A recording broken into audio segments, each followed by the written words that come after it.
Meetings everyone. इस video में हम जानने वाले हैं कि एक सैलरीड इंडिविजुअल जिसकी इनकम 10 लाख रुपए तक की है अप्रॉक्स, वो अपना टैक्स कैसे बचा सकता है। बट इस वीडियो को अप्लाई करने के लिए एक प्री कंडीशन है, आपको ओल्ड रीजन सेलेक्ट करना पड़ेगा। आपकी एज में मान के चल रहे हैं इस एग्जाम्पल में कि 20-30 साल होगी। तो अगर यहाँ पे हम बेसिक एग्जाम्पशन की बात कर लें तो 2.5 लाख आपका यहीं पे कम हो जा रहा है, तो मतलब आपको 7.5 पे ही टैक्स देना है।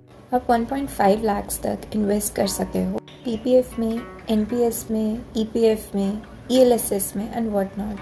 मैं आपको एक लिस्ट दे रही हूँ, इसमें आप देख लीजिए, आप इनमें 1.5 लाख तक इन्वेस्ट करके बेनिफिट ले सकते हैं। एम्प्लॉय का कंट्रीब्यूशन ईपीएफ में 12% ऑफ बेसिक सैलरी जितना होता है। ये जो कंट्रीब्यूशन है एटीसी में, ये आपको डिडक्शन क्लेम करने के लिए एटीसी के अंडर मिल जाता है। अभी ये 1.5 लाख में तो बहुत कुछ चीज़ें आ गई, आप वो लिमिट एग्जॉस्ट भी कर जाएंगे। वैसे ईएलएसएस के ऊपर मैं एक वीडियो और बनाऊंगी, आप उसको देख लीजिएगा। हमें हेल्थ इंश्योरेंस प्रीमियम में भी डिडक्शन मिलने वाला है। आप एक अच्छी सी हेल्थ इंश्योरेंस पॉलिसी में इन्वेस्ट कीजिए, अपने लिए, अपनी स्पाउस के लिए, अपने बच्चों के लिए, अपने पेरेंट्स के लिए, इन सभी के लिए एलिजिबल है। अगर आप या आपकी स्पाउस या फिर आपके पेरेंट्स सीनियर सिटीज़न है, यानी कि 60 ईयर्स से ज़्यादा के हैं, तो यहाँ पे प्रीमियम का आपको अमाउंट मिल जाता है 50,000 डिडक्शन क्लेम करने के लिए। अदरवाइज़ वो 25,000 होता है। इसमें प्रिवेंटिव हेल्थ चेकअप्स की कॉस्ट भी आ सकती है 5,000 रुपीज़ तक के लिए। अगर आप रेंटेड घर में रहते हैं तो आप एचआरए एग्जेम्पशन भी क्लेम कर सकते हैं। एचआरए की कैलकुलेशन आप ऐसे कर सकते हो।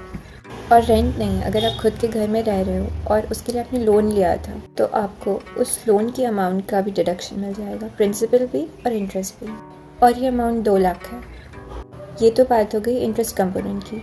अब जो प्रिंसिपल अमाउंट है, जब आप रीपे करोगे तो ये भी आपका एज डिडक्शन एलिजिबल हो जाएगा।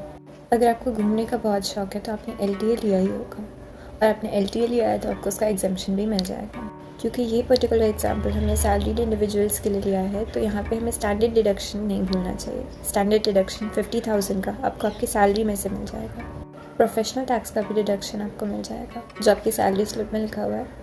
आपके सेविंग बैंक अकाउंट में जो इंटरेस्ट आ रहा है वो भी आपकी इनकम होती है, उसका डिडक्शन आपको 80 TDA में मिल जाएगा 10,000 रुपीज़ तक का। बट कसम खा लो, always remember to keep record of all the expenses and investments.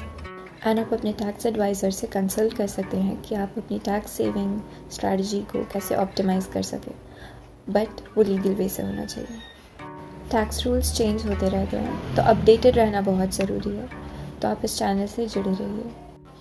मिलते हैं नेक्स्ट वीडियो में, तब तक के लिए बाय।